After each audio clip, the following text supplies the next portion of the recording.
maman, père, mes sœurs et frères, ainsi que nos cousins. Nous vivions dans une grande maison, située à quelques mètres d'un magnifique lac. Tous les matins, mes frères, sœurs, ainsi que les cousins, nous allions nous y baigner. Pendant ce temps-là, maman nous préparait nos petits déjeuners. Avant de partir à l'école, tout était paisible. Après le petit déjeuner, chacun notre tour, nous allions nous laver, puis s'habiller.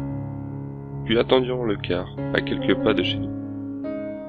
Nous avions 1 heure de car pour nous rendre à notre école. Ce qui était pratique, c'est que l'école en question faisait primaire, collège et lycée. Faut que vous sachiez, mes frères, mes cousins et mes sœurs, et bien sûr moi, aimions faire le bordel. On s'entendait bien, malgré les quelques disputes et bagarres comme tout proche. Notre mère n'arrivait plus à suivre. Du matin au soir, quand on n'avait pas de cours, elle n'en pouvait plus. Quant à mon père, il n'arrêtait pas de travailler. On le voyait peu. Et quand il rentrait, il se posait sur le canapé, une bière à la main devant la grande télé du salon.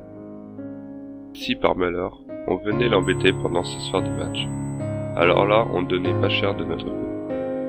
Mais comme vous s'en doutez, on se lançait des défis, qui parfois étaient de l'embêter pendant ses matchs. C'était marrant de voir à quel point, même fatigué, il arrivait à nous courir après toute la maison. Nous étions le 24 octobre.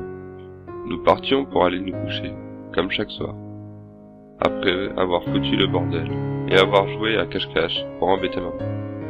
On la voyait exténuée, fatiguée, mais silencieuse.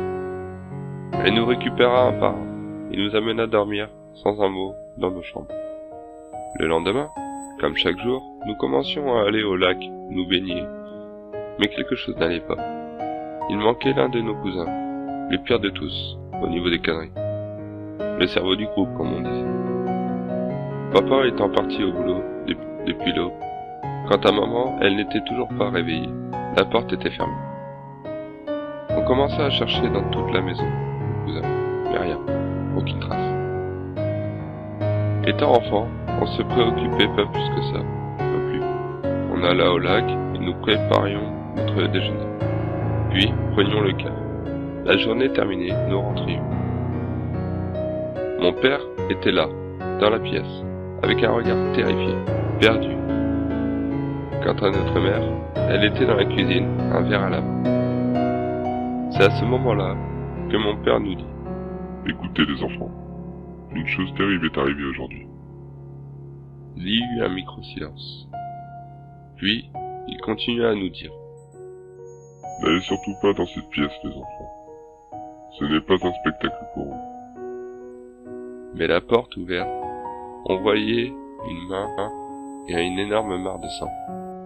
Mon père nous expliquant que notre cousin, qu'on avait cherché toute la journée, était parti au ciel.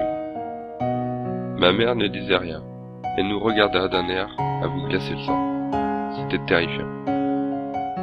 La police est arrivée. Ma mère est partie au bord du lac sans un mot. Quant à mon père, il parlait avec les policiers. Quant à nous, on était tous dans ma chambre. Le soir arriva, et nous avons mangé dans un silence de froideur. Puis ma mère nous amena un par un dans nos chambres, toujours dans un silence terrifiant. Mais cette fois, quelque chose n'allait pas. Elle laissa les portes entr'ouvertes, en coinçant un oreiller ou des peluches, pour pas qu'elles se referment. Éteinte, elle nous observa fixement. On n'arrivait pas à dormir. Le jour se leva, et nous n'avions pas dormi du moins, pas tous. Donc on était très fatigués, les yeux à moitié ouverts. Je m'avançai en premier dans la salle de bain, et je tomba nez à nez avec une de mes sœurs, dans une mare de sang. Je me mis à hurler la mort. Encore une fois, mon père était au boulot, et ma maman n'était pas là. L'un de mes grands frères appela immédiatement la police. Quant à moi, j'étais pétrifié. Les policiers avaient beau me parler, je bougeais pas, je disais rien. J'étais inerte. Les jours avançaient, mais mon esprit était resté sur la vision de l'une de mes sœurs étendue par terre. Un jour, je décida de me cacher. Je me cachais tellement bien que ma maman ne m'avait pas retrouvé. Je surveillais toute la nuit. Je n'arrivais pas à dormir. Je commençais à entendre mon père crier après ma mère. La raison de la dispute, je ne savais pas. Mais ça montait de plus en plus. Jusqu'au moment où mon père décida de partir de la maison pour aller se détendre dehors. Quant à ma mère, je la voyais avancer vers la chambre de l'un de mes frères. Ce qui était étrange, c'était qu'elle s'avançait avec un objet dans les mains. Il faisait trop sombre pour savoir ce que c'était, mais ça brillait dans l'obscurité. Quelques secondes après, je la vis ressortir de la chambre, comme soulagée d'un lourd fardeau. Puis, elle alla dans la cuisine, se prendre un verre de vin. Mon père rentrant, peu de temps après, il la regarda fixement, sans dire un mot. Le lendemain, ils se réveilla tous, sauf l'un de mes frères, celui que maman alla voir la nuit d'avant. C'est là que je compris. Et si maman en avait tellement marre qu'elle nous tuait, un par un de notre sommeil, et que mon père commençait à comprendre ce qui se passait, d'où la dispute que j'avais entendue. Mais c'était encore pire que ce que je le pensais. Mes parents étaient cannibales, et nous étions que leurs victimes.